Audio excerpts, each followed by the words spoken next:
حاجی صاحب نے سوال کیا ہے، کاظمی صاحب فرما رہے تھے کہ اگر مائک دے دیں میں خود ہی بیان کر دیتا ہوں۔ فرما رہے تھے کہ قرآن حکیم میں خداوند کریم اپنے لیے کسی جگہ واحد کا صیغہ استعمال کرتا ہے، کسی جگہ اپنی اکیلی ذات کے لیے جمع کا صیغہ استعمال کرتا ہے۔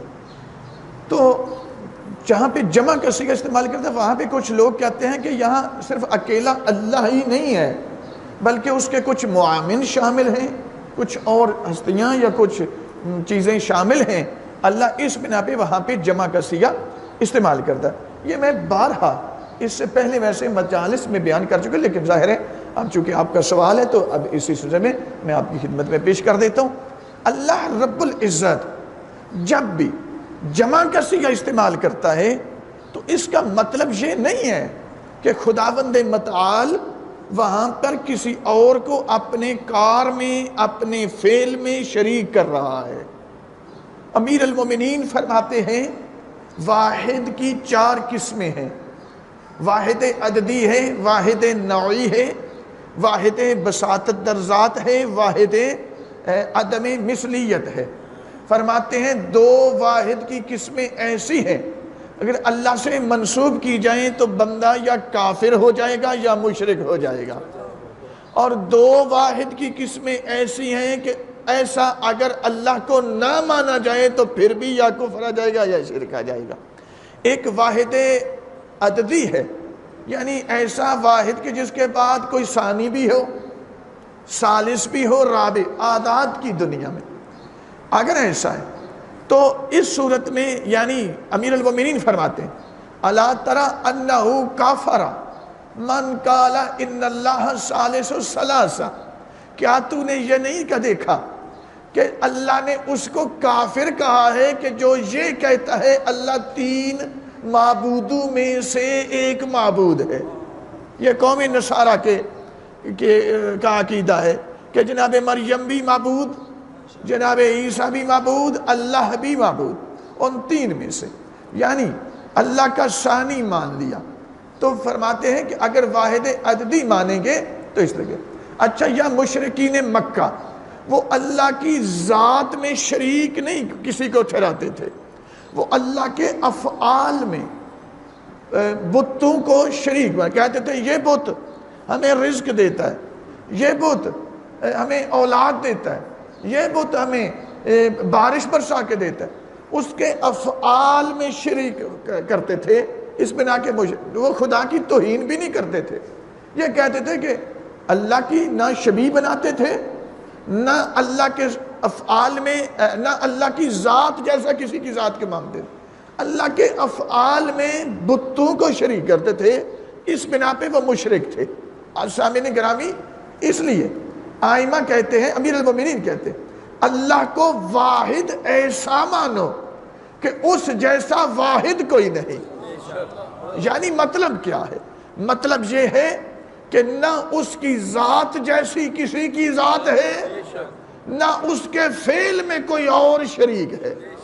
اب آ جائیں کہ جمع کا صیغہ اللہ رب العزت یہاں استعمال پھر کرتا ہے، مثلا انا انزلناہ فی لیلۃ القدر انا اعطیناک الکوثر، مسلسل ایک تسلسل ہے آیات کا۔ کل شیء احصیناہ فی امام مبین انا ارسلناک شاہدا ومبشرا ونذیرا، ہم نے تمہیں ارسال کیا، ہم نے امام مبین میں ہر چیز کا علم رکھا، ہم نے قرآن کو لیلۃ القدر میں نازل کیا، حبیب ہم نے تمہیں کوثر کی شکل میں بطول عطا کی۔ جمع کا صیغہ واحد متکلم کا صیغہ ہے، واحد ہے، احد ہے، متفرد ہے، صمد ہے، لم یلد ولم یولد، پر جمع کا صیغہ اپنی اکیلی ذات کے لیے اللہ استعمال کرتا ہے۔ وجہ کیا ہے؟ وجہ یہ ہے کہ اللہ جمع کا صیغہ اس لیے استعمال نہیں کر رہا کہ اللہ کے ساتھ کچھ اور بھی شامل ہیں جہاں جمع کا صیغہ اگر یہ ہے تو پھر مجھے یہ بتائیں امام مبین کل شیء احصیناہ فی امام مبین، ہم ہی ہیں جنہوں نے امام مبین کے سینے میں ہر چیز کا علم رکھا۔ امام مبین کے سینے میں رکھا جا رہا ہے، رکھنے والا جمع کا صیغہ ہے۔ اگر اللہ کے ساتھ کوئی اور ہے تو یہ بتائیں، آیا اللہ کے ساتھ خود امام موجود ہے اور اللہ کے ساتھ مل کر اپنے سینے میں رکھ رہے؟ یعنی عقلی طور پر آپ دیکھیں تو صحیح، امام مبین کے سینے میں رکھا جا رہا ہے، یا پھر اِنَّا أَرْسَلْنَاكَ شَاهِدًا، حبیب ہم نے تمہیں شاہد بنا کر ارسال کیا۔ اگر محمد و آل محمد اس میں شامل ہے تو کیا مطلب ہے؟ اللہ اور نبی خود مل کر کہہ رہے ہیں کہ ہم تمہیں ارسال کر رہے ہیں، تو نبی اپنے آپ کو خطاب کر رہے ہیں، اپنے آپ کو زمین پر ارسال کر رہے ہیں؟ نہیں، نبی وہ ہے جن کو ارسال کیا جا رہا ہے، ارسال کرنے والی ذات اور ہے۔ امام مبین وہ ہے جس کے سینے میں علم رکھا گیا ہے، رکھنے والا کون ہے؟ جس میں رکھا گیا ہے وہ کون ہے؟ دوئیت تو ہوئی نا، فرق ہوا۔ اب آ جائیں تھوڑا سا مطلب اور واضح کر دیتے، جب جمع کا صیغہ ہے تو اس کا مطلب، اچھا امیر المومنین نہج البلاغہ کے اندر فرماتے ہیں اور توحید صدوق کے اندر، میرے پانچویں مولا، میرے چوتھے مولا صحیفہ کاملہ کے اندر یہ دعا فرماتے ہیں، پروردگار تو ایسی ذات ہے کہ نہ تیری ذات جیسی کسی کی ذات ہے، نہ تو اپنے فعل میں اپنے علاوہ کسی کو شریک کرتا ہے۔ اب مجھے یہ بتائیں، جب میرے چوتھے مولا صحیفہ کاملہ کے اندر یہ فرماتے ہیں کہ تیرے فعل میں کوئی اور شریک نہیں ہے، امیر المومنین نہج البلاغہ میں، پروردگار تجھے کوئی کام کرنے میں کسی مددگار کی ضرورت نہیں ہے، تو امیر المومنین کو ماننا ہے یا کسی ایسے شخص کو کہ جس کو مذہب کی ابجد کا پتہ نہیں ہے؟ اچھا اللہ رب العزت اس کے باوجود اپنی اکیلی ذات کے لیے جمع متکلم کا صیغہ کیوں استعمال کرتا ہے؟ یہ پورا قرآن پڑھنے میں آپ کو ایک کلیہ دے رہا ہوں، اللہ جب بھی جمع کا صیغہ استعمال کرتا ہے کب کرتا ہے؟ وہاں کرتا ہے جب دیکھتا ہے کہ مد مقابل اس دنیا کے اندر کچھ باطل قوتیں ہوں گی جو اس کے مد مقابل آنے کی جرت کریں گی۔ اللہ وہاں پر مد مقابل آنے والی باطل قوتوں کے سامنے اپنی اکیلی ذات کے لیے جمع کا صیغہ استعمال کر کے در حقیقت اپنی طاقت اور اپنی قدرت کا اظہار کر رہا ہوتا ہے، اور اپنی طاقت اور قدرت کا اظہار کر کے ان باطل قوتوں کو اللہ چیلنج کر رہا ہوتا ہے کہ ہے کسی میں ہمت، میں نے اپنی قدرت کے تحت اس مصطفیٰ کو شاہد بنا کر ارسال کیا، ہے کسی میں ہمت جو اس جیسا بنا کر لے آئے؟ یہاں پر یا کل شیء احصیناہ فی امام مبین، ہم نے اس میں امام مبین کے سینے میں ہر چیز کا علم رکھا، جمع کا صیغہ، چونکہ اللہ جانتا تھا باطل قوتیں آئیں گی، امام کے علم کی نفی کریں گی کہ یہ پتہ ہے یہ کوئی نہیں پتہ۔ بعض اوقات تو ہر چیز جان لیتے ہیں، بعض اوقات گھر کے اندر چھپی ہوئی کنیز کا پتہ نہیں، یہ ہے نا جی، بعض مکسرین بھی ایسا کرتے ہیں، تو نہ میں مکسرین کو چھوڑوں گا نہ میں نصیری کو چھوڑوں گا۔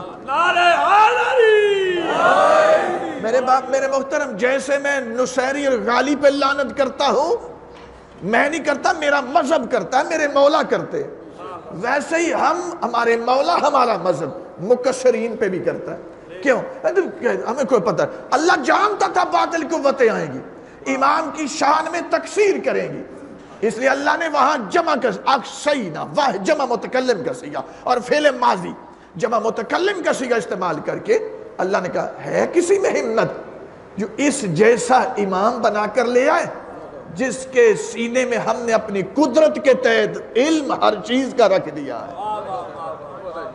آپ توجہ فرمائیں صاحب، اللہ نے جب اپنے نبی کو اوپر سے نیچے بیچنا تھا جمع کا صیغہ استعمال کیا، یا ایہا النبی انا ارسلناک شاہدا ومبشرا ونذیرا، اوپر سے نیچے آنا تھا جمع کا صیغہ، چونکہ جانتا تھا آگے باطل قوت ہے۔ لیکن معراج کی رات جب اسی نبی کو اللہ اوپر بلا رہا ہے تو اب جمع کا صیغہ نہیں ہے، بلکہ کیا ہے؟ سبحان الذی اسری بعبدہ، پاک ہے وہ ذات جس نے اپنے نبی کو سیر کرائی. اب جمع کا نہیں، واحد مذکر غائب کا صیغہ ہے. کیوں؟ اس کے لیے اوپر سے نیچے بھیجنا بھی مشکل نہیں، نیچے سے اوپر لے کے جانا بھی میرے لیے مشکل ہے، نیچے سے اوپر بھیجنا، لیکن اس کے لیے مشکل نہیں. لیکن سامعین، اللہ جب نیچے سے اوپر بلا رہا ہے معراج کی رات، واحد کا صیغہ استعمال کر رہا ہے، اوپر سے نیچے بھیج رہا ہے، جمع کا صیغہ استعمال کر رہا ہے. وجہ کیا ہے؟